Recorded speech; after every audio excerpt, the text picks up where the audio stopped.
Elon, what kind of crazy dream would persuade you to think of trying to take on the auto industry and build an all-electric car?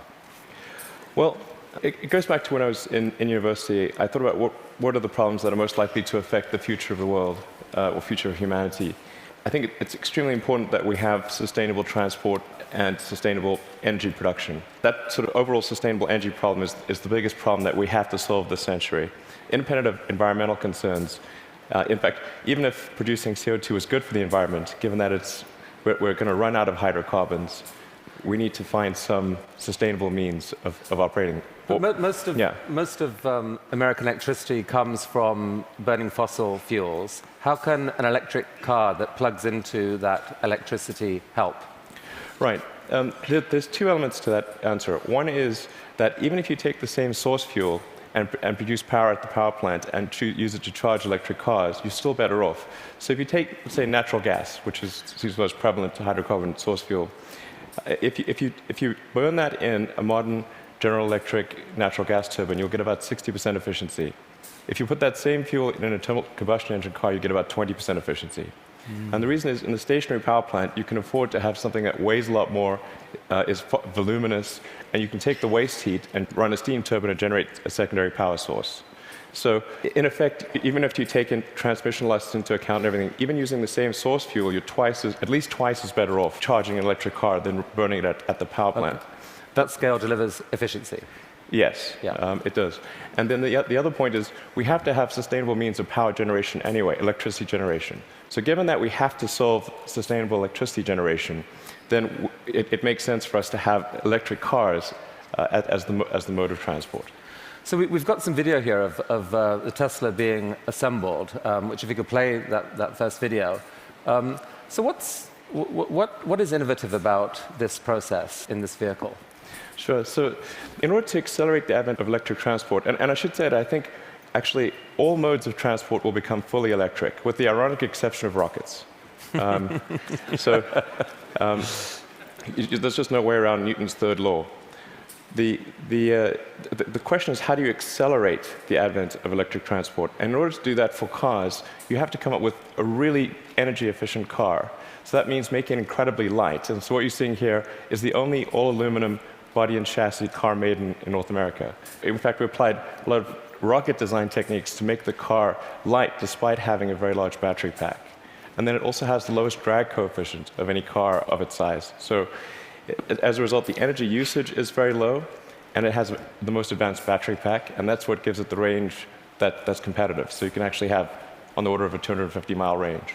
I mean, those battery packs are incredibly heavy, but you think the math can still work out intelligently by combining light body, heavy battery, you can still gain spectacular efficiency. Exactly. The rest of the car has to be very light to offset the mass of the pack, and then you have to have a low drag coefficient so that you have good highway range. In fact, customers of the Model S are sort of competing with each other to try to get the highest possible range. I think somebody recently got 420 miles out of a single charge. Bruno Bowden, who's here, did that, broke the world record. 425. That was the good news. The bad news was to do it, he had to drive at 18 miles an hour constant speed and got pulled over by the cops. Yeah, I mean, you can certainly drive. If you drive at sort of 65 miles an hour under normal conditions, 250 miles is a reasonable number. Let's show that second video showing the Tesla in action on ice. Not at all a dig at the New York Times, this, by the way. What is the most surprising thing about the experience of driving the car? In creating an electric car, the responsiveness of the car is really incredible. So we want to really have people feel as though they've almost got a mind meld with the car. So you just feel like you and the car are kind of one. And as you corner and accelerate, it just happens, like the car has ESP. You can do that with an electric car because of its responsiveness. You can't do that with a gasoline car. I think that's really a profound difference, and people only experience that when they have a test drive. I mean, this is a beautiful but expensive car. Is there a roadmap where this becomes a mass-market vehicle? Yeah, the goal of Tesla has always been to have a sort of a three-step process where version 1 was an expensive car in low volume, version 2 is sort of medium price and medium volume, and then version 3 would be low price, high volume. So we're at step 2 at this point. So we had a $100,000 sports car, which was the Roadster. Then we've got the Model S, which starts at around $50,000. And our third generation car, which will hopefully be out in about 3 or 4 years, will be a $30,000 car. But whenever you've got really new technology, it generally takes about 3 major versions in order to make it a compelling mass market product. And so I think we're making progress in that direction, and I feel confident that we'll get there. I mean, right now, if you've got a short commute, you drive, you can get back, you can charge at home. There isn't a huge nationwide network of charging stations now that are fast. Do you see that coming, really, truly, or just on a few key routes? There actually are far more charging stations than people realize. And at Tesla, we developed something called the supercharging technology. So, and we're offering that if you buy a Model S for free, forever. And so this is something that maybe a lot of people don't realize. We actually have California and Nevada covered. We've got the eastern seaboard from Boston to DC covered. By the end of this year, you'll be able to drive from LA to New York. You're just using the supercharger network, which charges at 5 times the rate of anything else. And the key thing is to have a ratio of drive to stop, to a stop time of about 6 or 7. So if you drive for 3 hours, you want to stop for 20 or 30 minutes, because that's normally what people will stop for. So if you start a trip at 9 a.m., by noon, you want to stop to have a bite to eat, hit the restroom, coffee, and keep going. So your proposition to consumers is, for the full charge, it can take an hour. So it's common. Don't expect to be out of here in 10 minutes. Wait for an hour. But the good news is you're helping save the planet. And by the way, the electricity is free. No, you don't pay anything. Actually, what we're expecting is for people to stop for about 20 to 30 minutes, not for an hour.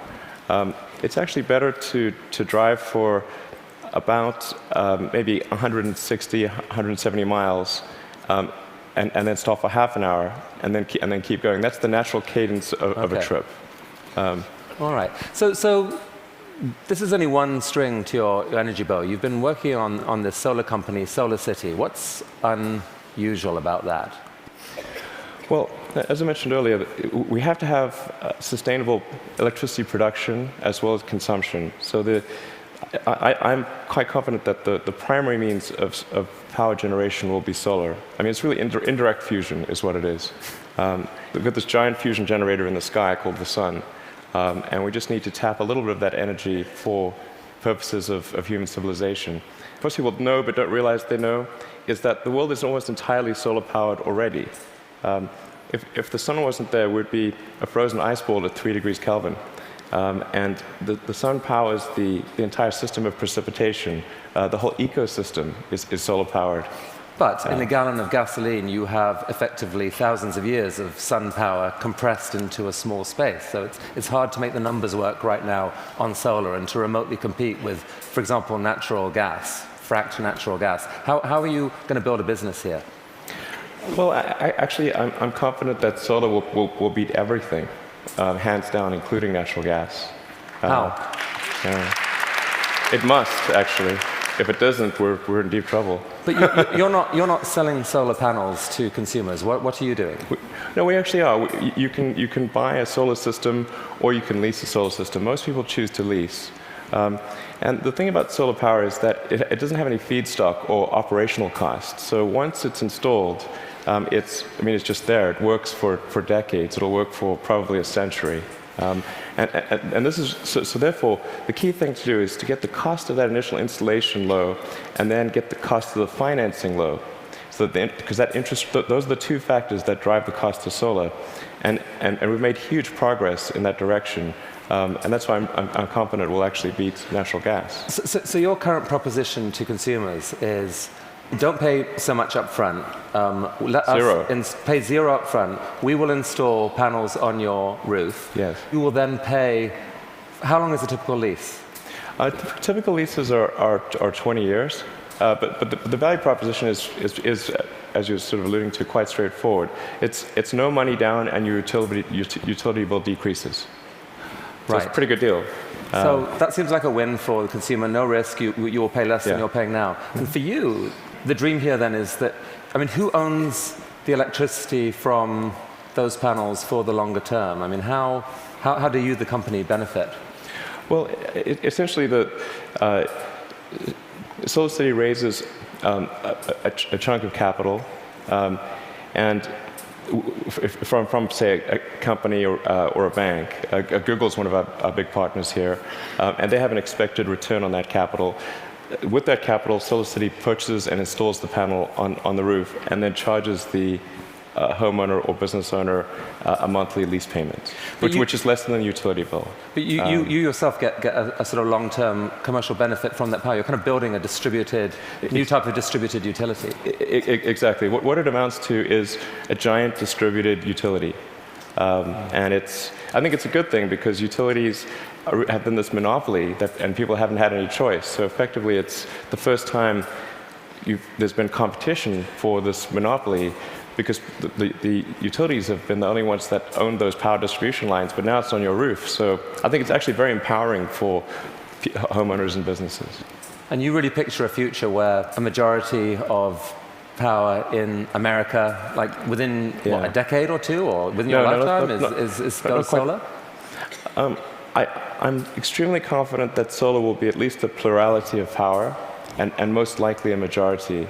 And I predict it will be a plurality in less than 20 years. I'd say I made that bet with someone. The definition of plurality is? More from solar than any other source. Who did you make the bet with? With a friend who will remain nameless. But, just between us. And I made that bet, I think, 2 or 3 years ago. So in roughly 18 years, I think we'll see more power from solar than any other source. All right. So let's go back to another bet that you made with yourself, I guess. I mean, a kind of crazy bet. You'd made some money from the sale of PayPal. You decided to build a space company. Why on earth would someone do that? Got that question a lot. That's true. People would say, did you hear the joke about the guy who made a small fortune in the space industry, and he, obviously started with a large one is the punchline. And so I tell people, well, I was trying to figure out the fastest way to turn a large fortune into a small one. And they'd look at me like, oh, is he serious? And strangely, you were. What happened? It was a close call. I mean, things almost didn't work out. We came very close to failure, but we managed to get through that point in 2008. The goal of SpaceX is to try to advance rocket technology, and in particular to try to crack a problem that I think is vital for humanity to become a spacefaring civilization, which is to have a rapidly and fully reusable rocket. Would humanity become a spacefaring civilization? So that was a dream of yours in a way from a young age, or like you dreamed of Mars and beyond?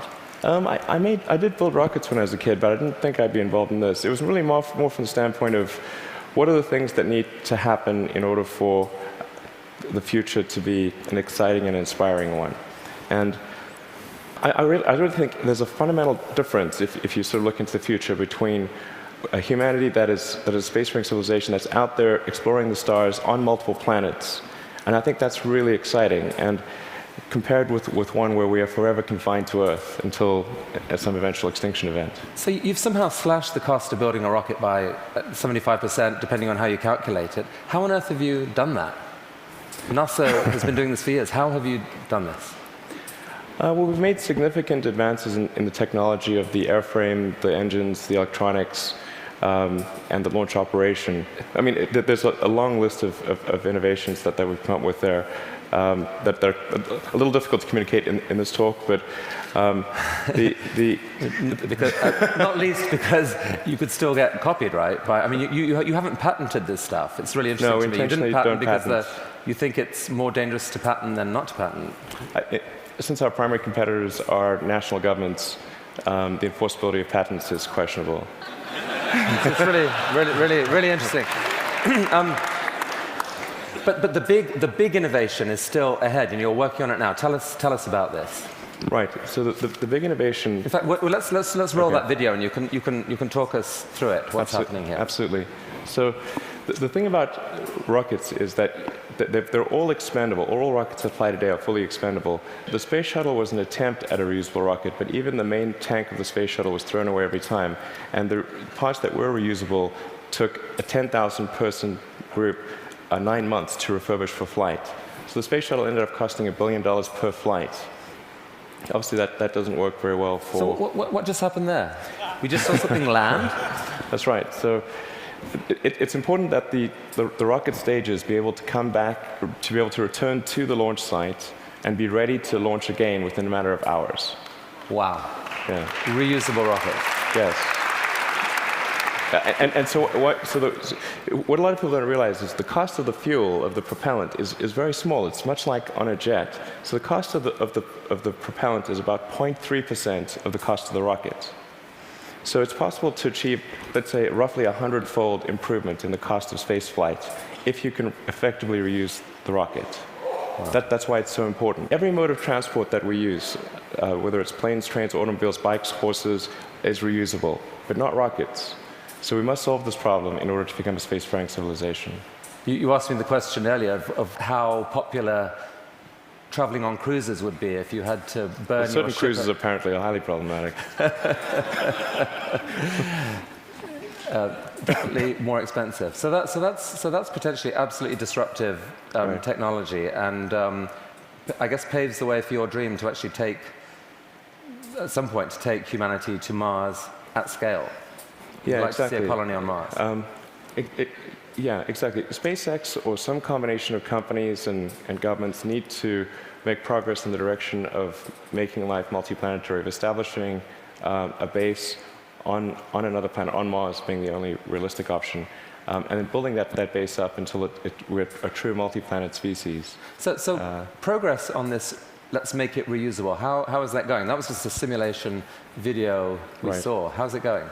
We've been making some good progress recently with something we call the Grasshopper test project, where we're testing the vertical landing portion of the flight, the sort of terminal portion, which is quite tricky. We've had some good tests. Can we see that? Yeah. So that's just to give a sense of scale. We dressed the cowboy as Johnny Cash and bolted the mannequin to the rocket. All right, let's see that video then, because this is actually amazing when you think about it. You've never seen this before: a rocket blasting off, and then.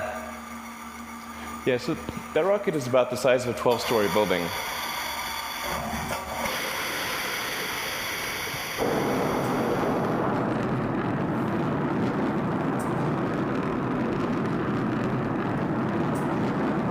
So now it's hovering at about 40 meters, and it's constantly adjusting the angle of the pitch and yaw of the main engine and maintaining roll with cold gas thrusters.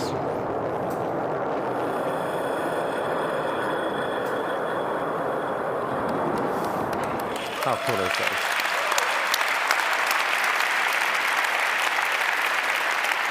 Elon,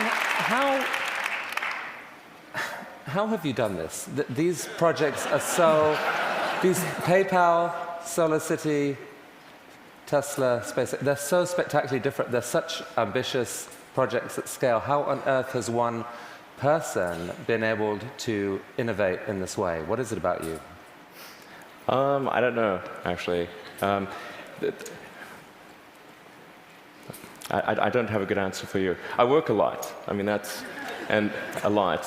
Well, I have a theory. A theory. All right.